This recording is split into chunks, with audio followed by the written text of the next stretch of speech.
तू कहीं देखा देखा सा लगता है, पर अब किसी और को नहीं दिखेगा। तू गुजरात शहर में रहकर मुझे नहीं जानता क्या? हाँ, तुझे भी जानता हूँ और समझ सकता हूँ। ये तू नहीं, तेरी जवानी का खून उबाल मार रहा है। अब आपकी डायलॉग बाजी खत्म हो गई हो तो आगे क्या करना है वो बता दीजिए प्लीज। मुझे आप लोग के सामने बीन बजाने के अलावा और भी काम है। नक्श इससे आगे कुछ बोलता उसके पहले इरफान भाई का चाकू नक्श की गर्दन पर आ गया और वहाँ खड़े इरफान भाई के आदमी सिर्फ उनके इशारे का इंतजार कर रहे थे। ये सब देख रही अनिका और चित्रा सहम गई थी और वहीं मैम्बो अंकल की खुशी बढ़ती ही जा रही थी। नक्श के गर्दन पर इरफान भाई ने चाकू रखा था और वहाँ खड़े इरफान भाई के आदमी सिर्फ उनके इशारे का इंतजार कर रहे थे कि कब नक्श की हड्डियां तोड़ने का मौका मिले। तभी नक्श ने इरफान भाई से कुछ ऐसा कहा जिससे इरफान भाई सदमे में आ गए। इरफान भाई, किसी जमाने में आपको सुल्तान के नाम से जाना जाता था। उस सुल्तान को किसी ने मुंबई शहर से भागने के लिए मजबूर कर दिया था। क्या आप जानते हैं वो इंसान कौन था? ये सब बातें तुझे कैसे पता? खैर, अब कोई फर्क नहीं पड़ता क्योंकि तू बस 2 पल का मेहमान है। तो इस 2 पल के मेहमान की आखिरी इच्छा समझकर एक काम करो। याद करो कि मुंबई में कार्तिक नाम के लड़के से जब पंगा लिया था तब किसी ने तुम्हारी बैंड बजाई थी। सोचो सुल्तान, सोचो। ये मुझसे क्या हो गया? ओह माय गॉड, इरफान भाई इस कचरे के आगे झुक कैसे रहे हैं? और ये सुल्तान आखिर है कौन? क्या इरफान भाई ये सुल्तान तो नहीं? माफ करना मालिक, मुझे पता नहीं था आपके बारे में। मुझसे गलती हो गई। मालिक? ये नक्श को मालिक क्यों बोल रहा है? इरफान भाई, ये आप क्या कर रहे हो? आप इस लड़के की हड्डी पसली एक क्यों नहीं कर रहे? जब मैम्बो अंकल को इरफान भाई से जवाब नहीं मिला तो वो गुस्से से तिलमिला उठा। वो नक्श को एक जोर का घूसा मारने के लिए जैसे ही उसके पास तेजी से बढ़ने लगा, इरफान भाई ने मैम्बो अंकल को जोर की लात मारी जिससे वो जमीन पर धूल चाटने लगा। इरफान भाई इतने गुस्से में था कि उसने मैम्बो अंकल को उठाया और उसे जबरदस्त तमाचे मारने लगा।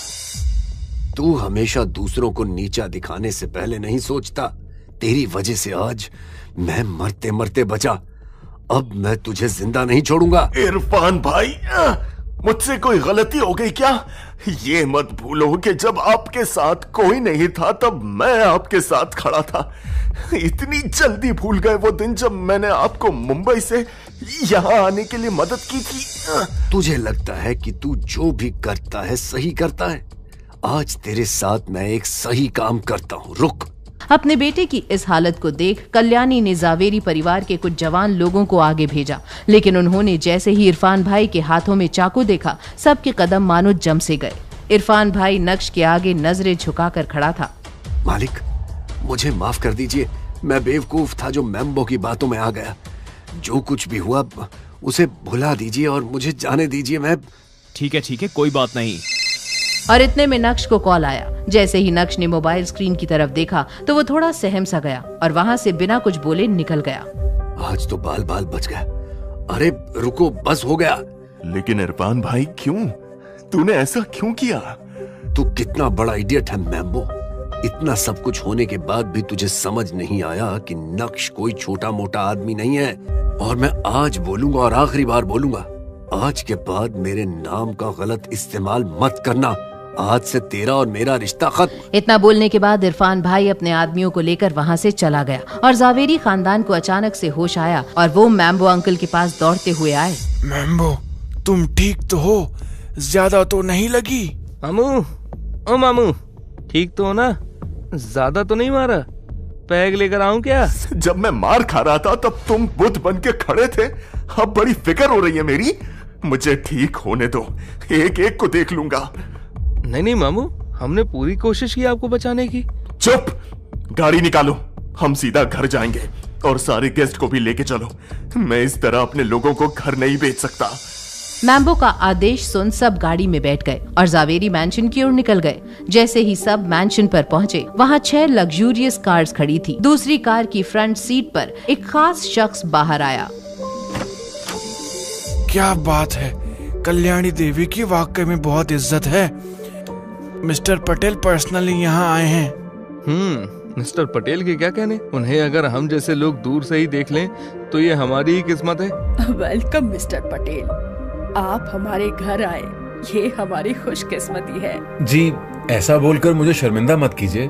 अच्छा, क्या नक्श यहाँ पर है? नक्श तो यहाँ पर नहीं है। ओह ठीक है, अगर नक्श यहाँ पर नहीं है तो मैं आप लोगों को ज्यादा डिस्टर्ब नहीं करूंगा। मुझे याद है आज आपका जन्मदिन है, मैंने आपके लिए एक छोटा सा गिफ्ट तैयार किया है, प्लीज एक्सेप्ट माई गिफ्ट। अरे पर इसकी क्या जरूरत थी? अच्छा कल्याणी जी, अब मुझे चलना चाहिए। कार्तिक के आदमियों ने टेबल पर एक ब्लैक बॉक्स गिफ्ट के तौर पर रख दिया और वो सब जावेरी मैंशन से चले गए। कल्याणी को पता था कि कार्तिक ने जो गिफ्ट दिया है वो प्राइसलेस होगा, लेकिन फिलहाल उस गिफ्ट से ज्यादा जरूरी मैम्बो अंकल का ख्याल रखना था। सो सब मैम्बो अंकल की देखभाल में लग गए और किसी ने भी उस ब्लैक बॉक्स को खोलकर नहीं देखा। आखिर क्या था उस ब्लैक बॉक्स में? नक्श को किसका फोन आया जिससे वो फौरन पार्टी से निकल गया? और क्या मैम्बो अंकल अपनी इस बेइज्जती को यूं ही भुला देगा या फिर चलेगा कोई नई चाल?